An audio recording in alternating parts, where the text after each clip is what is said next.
Just days after President Trump blamed the stock market's recent turmoil on the Federal Reserve, specifically Jay Powell, reports have begun to surface of a possible face-to-face meeting between the two in the very near future. Now, I think those reports contributed to yesterday's huge reversal in this market. The question, though, should President Trump and Powell actually meet?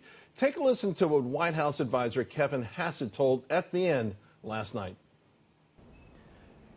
You know, I've not been involved in those discussions, but I can say that I think that if they did meet, that it would be a very favorable thing, that the two of them are very, great guys that would get along if they were to meet and talk things through. And the president loves to listen to reason, to arguments, to analysis, and Jay does too. And so I think they'd have a very productive dinner were they to meet. But right now, I don't have any news to break on that. Well, let's bring in our panel because they do. Joining us now, Visions 4 Funds Vice President Heather Zumarraga and Lido Advisor Managing Partner Jason Rotman. Heather, let me start with you. What do you think a potential meeting, Federal Reserve Chief and President Trump, and should it be televised? Televised. I'm just joking about the last part. Yeah, you threw a curveball in there, only on Fox Business if it is. But look, it is not unusual in the past for Fed chiefs to meet with the presidents. For example, Alan Greenspan, who served as Fed chair for over 20 years, met with 4 different presidents, Charles. But I don't really like the idea because I do support the notion that the Fed should remain independent, completely independent. However, I think if the president calls upon a meeting with you, you have to go. And I don't think it will really hurt. I expect Fed Chair Powell to remain independent and kind of separate from any pressure from the president right now. Jason, what would the meeting, in your mind, though, what would it entail? President Trump has made his feelings very apparent. All you have to do is go to Twitter and see what he wants. Yeah. But what would Chairman Powell say to the White House?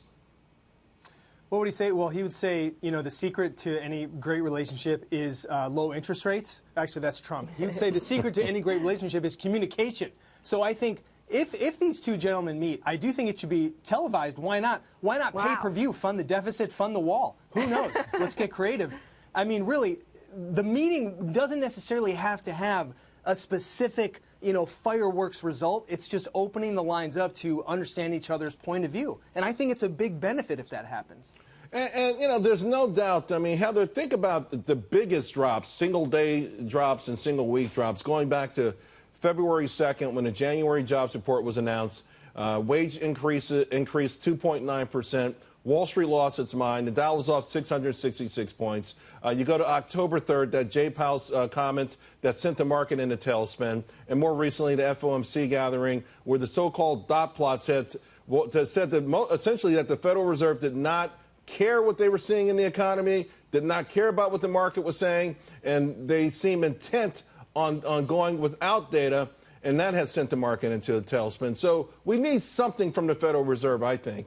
It really has, but they have softened their tone since that October 3rd meeting. Fed Chair Powell saying he will implement a wait-and-see approach. He did, but then they came out with that FOMC dot plot thing saying, yeah, you know what, we're still going to hike the rates a couple of times next year on top of taking $50 billion out of the economy every month. Well, we do have a $4 trillion balance sheet. You're right. So they're going to keep unwinding that. We're in uncharted territory in terms of globally printing over $12 trillion, all of the central banks. We have $4 trillion balance sheet in the U.S. So, yes, as if we have a healthy economy, which the fundamentals look pretty strong, even if GDP is slowing to 2.5%. We have 3.4% right now annual GDP growth, and that may warrant higher interest rates. So they may pause a little bit, but the path is higher for interest rates, I think.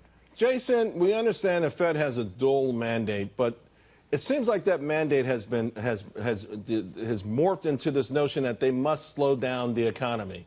And I think that's what people have a problem with, particularly folks, middle-class Americans who hadn't seen a real pay raise in a decade. They're getting a piece of the action right now. They're seeing jobs, wages are going up. Why slow down this economy?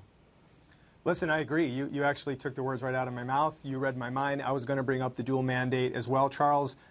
Maximum employment and price stability.